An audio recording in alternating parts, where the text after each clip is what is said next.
Hello everyone, welcome back. Study ম্যাথমেটিক্সে প্রত্যেককে স্বাগত জানিয়ে ক্লাস 10 থেকে আমরা যে সিরিজটা শুরু করেছি সেটাকে আমরা কন্টিনিউ করব। সেটা হচ্ছে বৃত্ত সম্পর্কিত উপপাদ্য, থিওরামস রিলেটেড টু সার্কেল। আমরা অলরেডি লাস্ট পার্ট 10 করেছি, আজকে পার্ট 11 করব। পেজ নাম্বার 65, কোষে দেখি 3.2। আমরা অলরেডি 1 থেকে 5 পর্যন্ত করে নিয়েছি, আজকে 6 দাগেরটা দেখব। দেখো 6 নম্বরটা কি বলেছে। বলেছে পাশের ও কেন্দ্রীয় বৃত্তে, দেখতে পাচ্ছ ও কেন্দ্রীয় একটা কি বৃত্ত, ছবিতে ওপিটা লম্ব কার উপরে? এবির উপরে লম্ব। আবার এবি দেওয়া আছে, এবি ডিস্টেন্সটা দেওয়া আছে 6 সেমি, পিসিটা দেওয়া আছে 2 সেমি। হলে বৃত্তের ব্যাসার্ধের দৈর্ঘ্য কত? বৃত্তের ব্যাসার্ধের দৈর্ঘ্য কত, মানে এখান থেকে এটা টেনে দিলে আমি ব্যাসার্ধ পাবো, বা এদিক থেকে এটা টেনে দিলে আমরা কী পাবো? বৃত্তের ব্যাসার্ধ পাবো। ওকে, তাহলে আমরা চলো প্রথমেই লিখবো। প্রথমে ছবিটা যেভাবে আছে আগে ছবিটা এখানে লিখে তুলে নিই। এখানে একটা জ্যা দেখতে পাচ্ছি, যেটা হচ্ছে এ বি একটা জ্যা। ওকে, এখানে ও কেন্দ্রীয় বৃত্ত, ও থেকে এই জ্যাটাকে সমাধিখণ্ডিত করে সোজা চলে গেল কোথায়? সিতে। ওকে, এটা হচ্ছে ও, এটুকু দেওয়া আছে। আর এখানে যে ছেদ করছে সেটা দেওয়া আছে পি। তাহলে আমরা লিখব যে এখানে যেটা দেওয়া আছে যে এবি দেওয়া আছে 6 সেমি। ওকে, আর এখানে কন্ডিশন দেওয়া আছে যে ওপি উল্টোটি মানে লম্ব কার উপরে? এবির উপরে। এইটুকু তো আমরা বুঝতে পেরেছি যে ওপিটা লম্ব এবির উপরে। আর পিসি দেওয়া আছে 2 সেমি, মানে এইটুক দেওয়া আছে 2 সেমি। এবার ব্যাসার্ধের দৈর্ঘ্য বের করতে বলেছে। তাহলে দেখো প্রথমে এবি দেওয়া আছে 6 সেমি, তাহলে আমি এপিটা ইজিলি বের করতে পারবো। তাহলে এপি আমরা কত বের করব? এপি বা পিবি দুটো কিন্তু একই। ওকে, তাহলে আমি এই দিকটা বের করি, এপিটা বের করি। তাহলে এপি আমি কত পাবো? এপিটা আমি কীভাবে লিখতে হয়, যে টোটালটার অর্ধেক যেহেতু এটা সমাধিখণ্ড করেছে ওপিটা, তাহলে এপি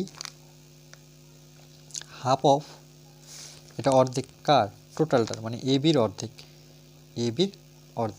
তাহলে 1/2 এবি জায়গায় কত বসাবো? 6, 2 দিয়ে কাটলে কত? 3, তার মানে 3 সেমি পাচ্ছি। সেটা কি পেলাম আমরা? এপি সমান সমান 3 সেমি। ওকে, কারণ এইটুকু আমি পেয়ে গেছি 3 সেমি। ওকে, আচ্ছা, বৃত্তে যেহেতু ব্যাসার্ধ চেয়েছে, তাহলে আমি এখান থেকে চলে আসি এখানটায়। এটাই হচ্ছে বৃত্তের ব্যাসার্ধ, বা এখান থেকে এদিকটা টানলো সেটা বৃত্তের ব্যাসার্ধ। তো আমি যে কোনো একটা নিয়ে করব, তাহলে একটা ত্রিভুজ দেখাবো। তাহলে এটা পেয়ে গেছি 3 সেমি। তাহলে আমরা কি করব, এটা 3 সেমি দেওয়া আছে, তাহলে আমরা ওকে, তাহলে আমরা কি করতে পারি, যে ওপিটাকে ধরে নিই, ওপিটাকে আমরা ধরে নিই x সেমি। ওকে, তাহলে ধরি ও পি সমান সমান x সেমি। ওকে, এখানে আমরা ওপিটাকে আমরা x ধরলাম, আর এটা আমার 2 ছিল। তাই টোটালটা কত হবে বলো? টোটালটা ওসির দূরত্বটা কী হবে? তাহলে ওসি, সুতরাং আমরা ওসি কী পাবো? দেখো ওসি হচ্ছে ওপি যোগ পিসি। ওকে, তাহলে ওপি প্লাস হচ্ছে পিসি। ওপি কত আমার? এক্স, আর পিসি কত? 2। তাহলে এক্স প্লাস 2, এটা কত? এত সেমি। এটা আমরা কি পেলাম? ওসি। তাহলে আমরা আরেকটু যদি ক্লিয়ারভাবে লিখি, যে ওসি আমরা পেয়েছি। ওকে, তাহলে ওসিটা আমরা কত লিখব? যে এক্স প্লাস 2 সেমি। ওকে, এটা হচ্ছে আমার ওসি। ওকে, ও থেকে সি আমরা এক্স প্লাস 2 লিখব, আর ওপি আমরা কত পেয়েছি? এক্স। আচ্ছা, এরপরে আমরা কি করব, যে দেখো এখানে একটা দেখো একটু, যে এটা এই ও থেকে যে এর দূরত্ব আছে আর ও থেকে সির দূরত্ব কিন্তু সেম, দুটোই বৃত্তের ব্যাসার্ধ। তুমি এখান থেকে এইদিকে আসো, এখান থেকে এইদিকে আসো, এখান থেকে প্রত্যেকটা কি বৃত্তের ব্যাসার্ধ। তাহলে এখান থেকে এটা যা, মানে ও সি যা, ও এ সেম। তাহলে আমরা লিখতে পারি যে বৃত্তের ব্যাসার্ধ বা একই বৃত্তের ব্যাসার্ধ লিখলে বেশ ছিল। বৃত্তের ব্যাসার্ধ এখানে ও এ যা দূরত্ব ও সির সেম দূরত্ব, তাহলে ও এ আর ও সি দুটোই কত পেয়েছি দেখো, ও এ আর ও সি এই দুটো যেহেতু সেম, তাহলে ও সি কত x+2, একটু আগে বের করলাম x+2, তাহলে ও সি যা ভ্যালু ও এর সেম ভ্যালু, দুজনেই কত x+2। এবার তাহলে আমরা কি করব, পিথাগোরাসের উপপাদ্য যদি লাগিয়ে দিই, যেহেতু এটা লম্ব তার মানে এটা 90 ডিগ্রি হবে। ওকে, এখানে যেহেতু কন্ডিশন দিয়েছে ওপিটা এবির উপরে লম্ব, তাহলে এখানে 90 ডিগ্রি হলে এটা কি হবে আমার অতি, তাহলে ও এ হচ্ছে আমার অতি। ওকে, তাহলে এটা হচ্ছে সমান সমান আমার কি অতিভুজ। ওকে, আর ওপিটা কি হচ্ছে আমার, ওপিটা হচ্ছে লম্ব, তাহলে ওপিটা যখন এক্স এম লিখেছি তাহলে পাশে লম্ব লিখে নিই। আর এপিটা কি হচ্ছে আমার ভূমি, তাহলে এপি কোথায় লিখেছি আমরা, এপি এই তো এপি, এটা হচ্ছে আমার ভূমি।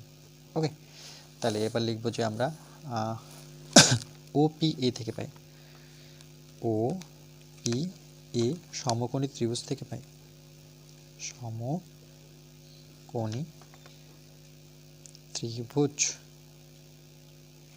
থেকে পাই,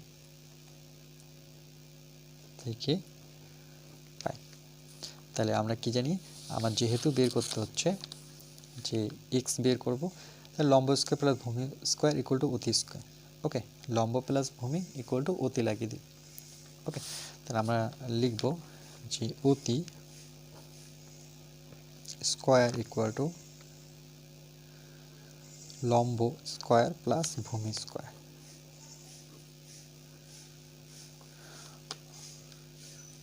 অতি আমরা কি জানি, অতির জায়গায় আমি লিখব এক্স। তার আগে দেখে দিই যে ও এ এটা হচ্ছে আমার অতি, লম্ব আমার কি ছিল, আচ্ছা লম্ব আমাদের ছিল সেটা কত ওপি, ওপি হচ্ছে আমাদের লম্ব তার স্কোয়ার, আর ভূমি এখানে কি, ভূমি ডাইরেক্ট এখানে চলে আসে, সেটা হচ্ছে এপি হচ্ছে আমার ভূমি। এবার ভ্যালুগুলো বসে দিই, ও এর ভ্যালু কত x+2 তার হোল স্কোয়ার, ওপির ভ্যালু কত, ওপি হচ্ছে এক্স, এপি কত, এপি হচ্ছে আমার 3 সেমি তার হোল স্কোয়ার। এটা a plus B whole square সূত্রে ভাঙবো, তাহলে a square plus 2 a B হচ্ছে 2 প্লাস বি স্কোয়ার মানে 2 এর square equal to x square plus 3 এর স্কোয়ার করলে সেটা কত হয়ে যাবে 9। এক্স স্কোয়ার আমরা কাটতে পারি, 2 দুগুণে কত 4, সঙ্গে এক্স মানে 4x প্লাস 2 এর স্কোয়ার মানে 4 ইকুয়াল টু 9। তাহলে দেখো এখান থেকে আমরা কি পাবো যে 4x ইকুয়াল টু 9 প্লাস 4 ওপাশে গেলে -4, 9 থেকে 4 যদি বিয়োগ করি তাহলে আমরা কত পাচ্ছি 5 পাচ্ছি। ওকে, পরবর্তীতে x ইকুয়াল টু আমরা কত লিখতে পারি, উপরে 5 নিচে 4। ওকে, এত সেমি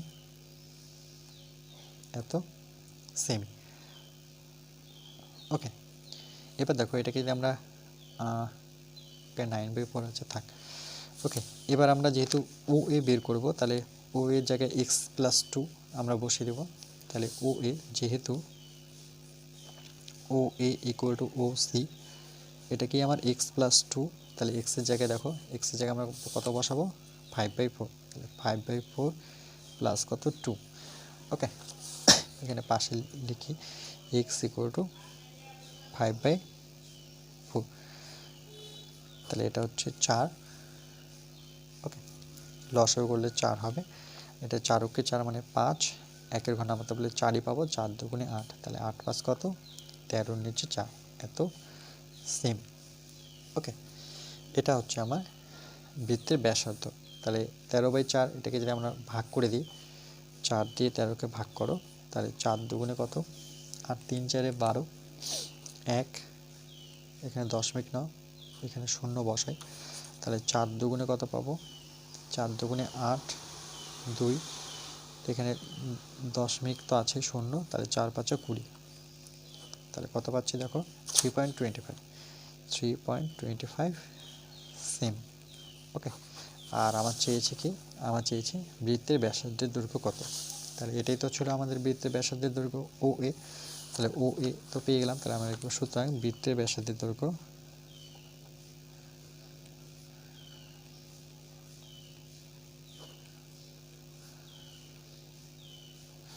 সমান সমান ও এ সমান সমান কত 3.25। ওকে, সেম।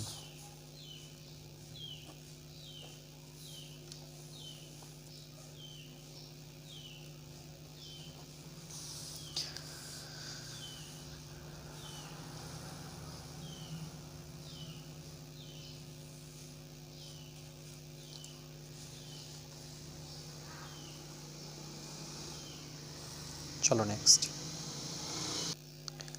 এরপরে দেখো 7 নাম্বার কি বলেছে, বলেছে একটি সরল রেখা দুটি এক কেন্দ্র, মানে কেন্দ্র একটাই থাকবে, এক কেন্দ্র বৃত্তে একটিকে এ ও আরেকটিকে কি বি বিন্দুতে এবং অপরটিকে সি ও ডি বিন্দুতে ছেদ করেছে। যুক্তি দিয়ে প্রমাণ করি যে এসি সমান সমান ডিবি। ওকে, একটি সরলরেখা দুটি এক কেন্দ্র, বলছে একটি সরলরেখা দুটি এক কেন্দ্র বৃত্ত, দুটি এক কেন্দ্র মানে বৃত্ত দুটো হবে। এই যে দেখো দুটি এক কেন্দ্র বৃত্ত মানে একটা কেন্দ্র দিয়ে দুটো বৃত্ত। ওকে, তাহলে কীরকম হবে দেখো, আমরা যদি কম্পাসের সাহায্যে ছবিটা আঁকতাম তাহলে দেখো এরকমভাবে একটা আমি এখানে কাটা বসাতাম, তারপরে কি পেন্সিল বসে এইভাবে ঘোরাতাম। ওকে, আচ্ছা এখানে না করে আমি এখানটায় করি। ওকে, এখানটায় যদি আমি কাটা রাখি, চলো এটা আমি কম্পাসের সাহায্যে দেখিয়ে দিচ্ছি। তাহলে দেখো আমি একটাই কেন্দ্র রেখে একটা বৃত্ত এঁকে নিই। সবার প্রথমে একটা বৃত্ত এঁকে নিই। ওকে, ছোট করে একটা,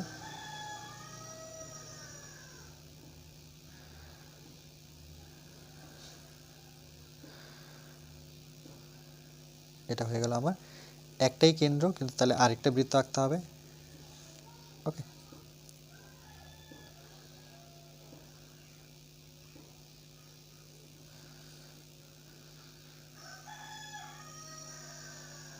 তাহলে এক কেন্দ্র দিয়ে আমি কটা বৃত্ত আঁকলাম, দুটো বৃত্ত আঁকলাম। ওকে, এই কেন্দ্রটার নাম যদি দিই, এটা হচ্ছে ও কেন্দ্রবৃত্ত। ওকে, এটা বলেছে দুটি এক কেন্দ্র বৃত্তের একটিকে এ আরেকটিকে বি, বলছে একটি সরলরেখা। সরলরেখা তার মধ্যে কটি থাকবে, একটি সরলরেখা থাকবে। তাহলে দেখো আমি স্কেল নিয়েছি, আমরা একটা সরলরেখা এঁকে নেব। ওকে, যাতে দুটো বৃত্তকে টাচ করে যায় এরকম একটা সরলরেখা নেব।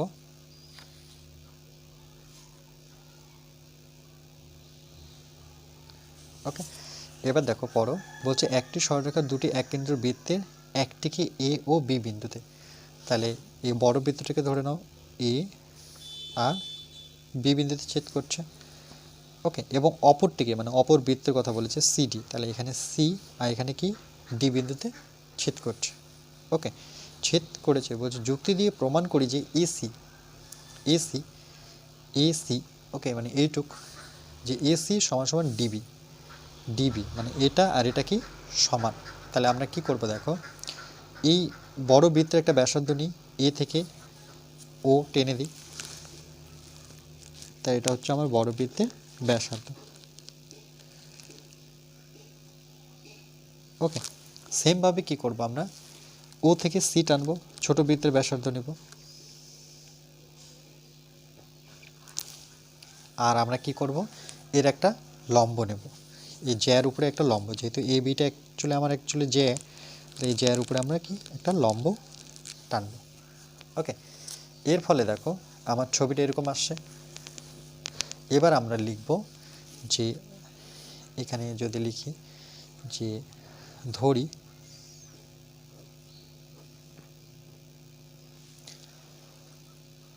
ও কেন্দ্রীয়, কেন্দ্র যেহেতু ও, তাহলে ও কেন্দ্রীয়, যেহেতু প্রমাণ একটু লিখে করতে হবে। ওকে, ওকে দুটি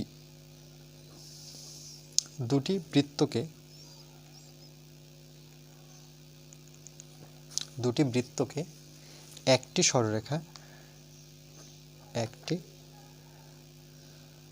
সরল, একসাথে হবে এটা সরল রেখা। ওকে, যথাক্রমে, এখানে আমি কন্ডিশন দিচ্ছি যথাক্রমে কি হচ্ছে এ ও বি। ওকে, এ ও বি এবং সি ও কি ডি বিন্দুতে ছেদ করেছে, বিন্দুতে ছেদ করেছে। ওকে, তো একটি সরলরেখায় কোথায় ছেদ করেছে? এবি আর সিডি বিন্দু ছেদ করেছে। দেখো এখানে আমি কন্ডিশন দিতে পারি প্রদত্ত। ওকে, প্রদত্ত, তারপরে কি আছে? প্রদত্ত পরে অঙ্কন, পরে আমরা লিখব অঙ্কন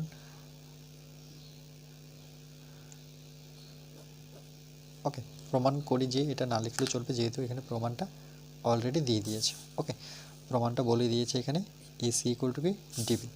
তাহলে অঙ্কনটা আমরা কি কি করেছি সেটা একটু লিখে নেব, যে ও থেকে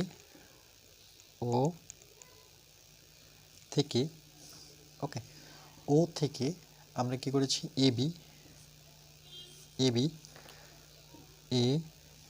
ও থেকে এবি এর উপর আমরা কি টেনেছি? ও, আচ্ছা এটা নাম দিইনি, এটা নাম দিয়ে দিই আমরা ই, ও ই এর উপর ও ই অঙ্কন করা হলো, অঙ্কন করা হলো। ওকে, ও থেকে এ বির উপর ও ই কী করলাম? অঙ্কন করা হলো। এরপরে আমরা কি লিখবো? যে প্রমাণ। চলো প্রমাণে আমরা কন্ডিশনটা কি লিখবো? যে যেহেতু ওকে, যেহেতু কেন্দ্র থেকে, দেখো আমরা যেহেতু কেন্দ্র থেকে, এটা দেখে দেখে লিখবে, যেহেতু কেন্দ্র থেকে ওকে কার উপরে টেনেছে? জ্যা, তাহলে কেন্দ্র থেকে জ্যা এর উপর, কেন্দ্র থেকে জ্যা এর উপর অঙ্কিত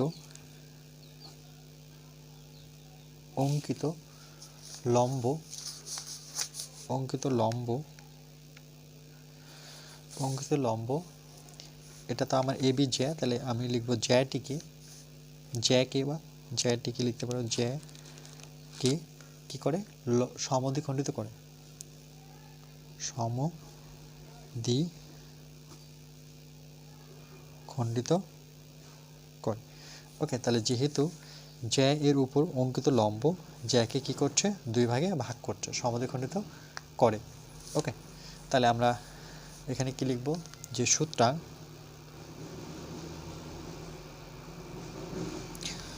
আমরা লিখতে পারি যে এই সমান সমান, দেখো সমদ্বিখণ্ডিত করে মানে কি? এই এখান থেকে এই দূরত্বটা আর এই দূরত্বটা সমান হবে, তাহলে এই আর ইবি কি হবে? সমান হবে। ইবি বা বিই লিখতে পারো, দুটোই কি সমান। ওকে, কেন কি ব্র্যাকেটে দেখাও, সুতরাং যে ও ই লম্ব মানে উল্টোটি কার উপরে? এবির উপরে লম্ব। ওকে, সেমভাবে দেখো এটা হলো বড়টার ক্ষেত্রে, তাহলে সিই সমান সমান কী হবে? ডিই বা ইডি, দুটো সমান। ওকে, তাহলে আমরা লিখব যে সিই সমান সমান ডিই। কেন এটা সমান হলো? কারণ যে ও ইটা সেম, এবার কার উপরে লম্ব হচ্ছে? বড় জ্যা, আর তারপরে বৃত্তের ছোট জ্যা কি? সিডি, তাহলে সিডির উপরে উল্টোটি মানে সিডির উপরে লম্ব। ওকে, একদম ইজি ট্রিক। এবার কি করব? দেখো এবার আমরা লিখব যে সুতরাং যে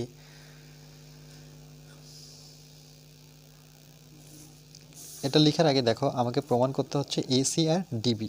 তাহলে এসি কোনটুকু? এইটুকু হচ্ছে আমার এসি, আর ডিবি হচ্ছে এইটুকু, তাহলে এইটুকু আমাকে সমান দেখাতে হবে। ওকে, তাহলে আমি কি করব? টোটালটা থেকে আমি সিএফটা বিয়োগ করব। তাহলে আমরা লিখতে পারি যে সুতরাং এই মানে টোটালটা, দেখো এই থেকে আমি সিএফটা যদি বিয়োগ করি তাহলে এসি পাবো, এই মাইনাস সিএফ সমান সমান। ওকে, এই দিকটা বিয়োগ করব সেমভাবে, তাহলে ইবি বা বিই থেকে আমরা বিয়োগ করব কি? ডিএফ, তাহলে আমরা বিই থেকে বিয়োগ করব ডিই। ওকে, মানে বিই থেকে আমরা ডিই বিয়োগ করছি, আর এই থেকে কি বিয়োগ করছি? সিই বিয়োগ করব। ওকে, সিই, এটা থেকে এটা বিয়োগ করলে আমরা এটা পাবো না, এই থেকে সিই বিয়োগ করলে আমরা কি পাচ্ছি? এসি পাচ্ছি। ওকে, তাহলে আমরা এখানে লিখব যে এসি সমান সমান, দেখো এটা যদি বিই থেকে আমি ইডিটা বিয়োগ করি, ডিই বিয়োগ করি, তাহলে সেটা কী পাচ্ছি, বিডি পাচ্ছি বা ডিবি, বিডি। ওকে, এটাই চলে আসছে, তাহলে এটা লিখব প্রমাণিত। এইটুকুই আমাদের প্রমাণ করতে বলেছে। বুঝতে পেরেছ নিশ্চয়ই?